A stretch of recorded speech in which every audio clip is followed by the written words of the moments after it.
सभी को मेरा दिल से नमस्कार। ये वीडियो मैं ख़ास करके स्टूडेंट्स, टीचर्स और पेरेंट्स के लिए बना रही हूँ जिनके बच्चे या जिन बच्चों ने एग्ज़ाम्स दिए थे और अब उनके रिज़ल्ट्स आ रहे हैं और अभी बहुत सारे कॉम्पिटिटिव एग्ज़ाम्स सीरीज़ में चल रहे हैं और उनके रिज़ल्ट्स आ रहे हैं और हम सब इस चीज़ को लेकर के बहुत कंसर्न होते हैं कि किसका सिलेक्शन हुआ, किसका नहीं हुआ, कितने परसेंटेज आए, कितने मार्क्स आए, कौन टॉपर बना। बिकॉज़ इन चीज़ों पे हमें लगता है कि हमारा फ्यूचर डिपेंड करता है और बहुत हद तक ये बात सही है। आपके मार्क्स के कारण आपके कॉलेजेस डिफ़ाइन होते हैं, कई बार आपके सब्जेक्ट्स डिसाइड होते हैं, बट स्टिल अगर आपका रिज़ल्ट वैसा नहीं आया है जैसा आप एक्सपेक्ट कर रहे थे, अगर कट ऑफ से थोड़ा सा पीछे रह गए हैं किसी भी कारण से, अगर किसी का सिलेक्शन नहीं हुआ है, तो please keep faith in yourself. Please believe कि आप के अंदर की पोटेंशियल उससे जज नहीं हो सकती है। एक फेलियर एक बहुत बड़ा अपॉर्चुनिटी है दोबारा से रीस्टार्ट करने का। एंड सेकंड, ये आपकी लाइफ का, आपकी सक्सेस का, आपके पोटेंशियल का, आपकी एबिलिटीज़ का कोई कैलकुलेशन का मेथड नहीं है जिससे ये क्लियर होता हो कि आप एक्चुअली में काबिल हो या नहीं। आपको वो पर्टिकुलर स्किल्स कितने आते हैं वो किसी हद तक उससे मेज़र करने की कोशिश की गई थी, but you are much more than that. उस रिज़ल्ट में, उस पेपर में लिखे हुए नंबर से कहीं गुना अधिक हो। हमारे देश में बहुत सारे ऐसे एग्जाम्पल्स हैं, मेरे से ज़्यादा शायद आप लोग जानते होंगे उन एग्जाम्पल्स को, जिन्होंने एकेडमिकली बहुत बढ़िया नहीं किया मगर स्टिल वो अपनी लाइफ में बहुत अच्छा फील कर रहे हैं। मैं भी उन स्टूडेंट्स में से रही हूँ जो स्टार्टिंग के कई इयर्स तक बिलो एवरेज स्टूडेंट रही और फिर एक टाइम पे पढ़ाई मुझको इतनी इम्पॉर्टेंट लगने लगी कि लाइफ में पढ़ाई से ज़्यादा कुछ नहीं था।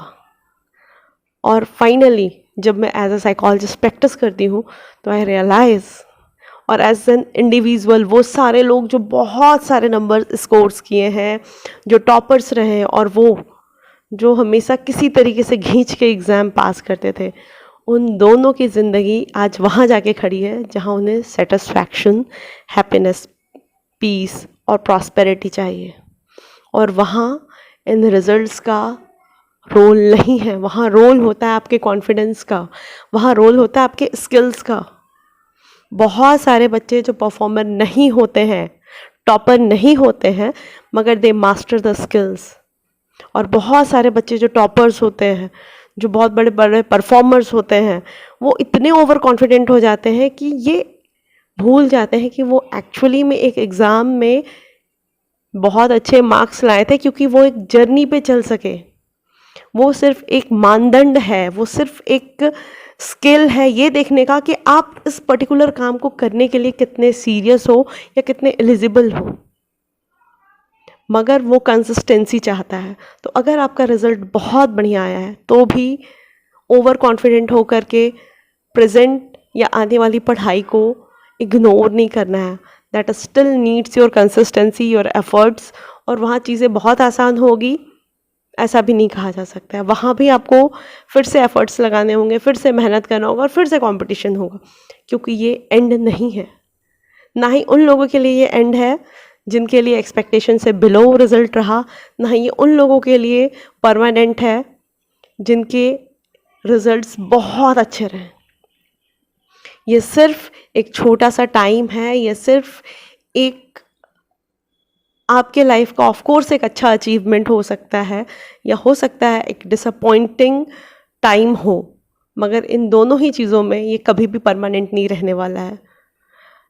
आप हर दिन, आने वाले हर दिन में आप प्रेजेंट में जो करोगे, मीन्स जो आज आपका फ्यूचर है, जब जब वो आपका प्रेजेंट बनेगा उस समय आप जो करोगे वो मैटर करेगा।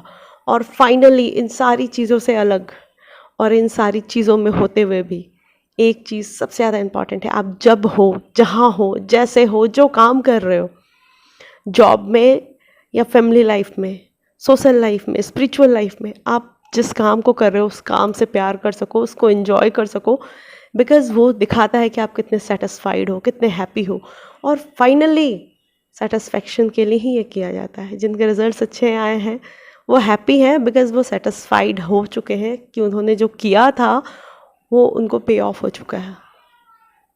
एंड लाइफ में ये नंबर्स का रोल इतना है कि वो आपको एक अच्छे कॉलेज, एक अच्छे जॉब तक ले जाएंगे, मगर वहाँ से फिर एक नई जर्नी शुरू होगी।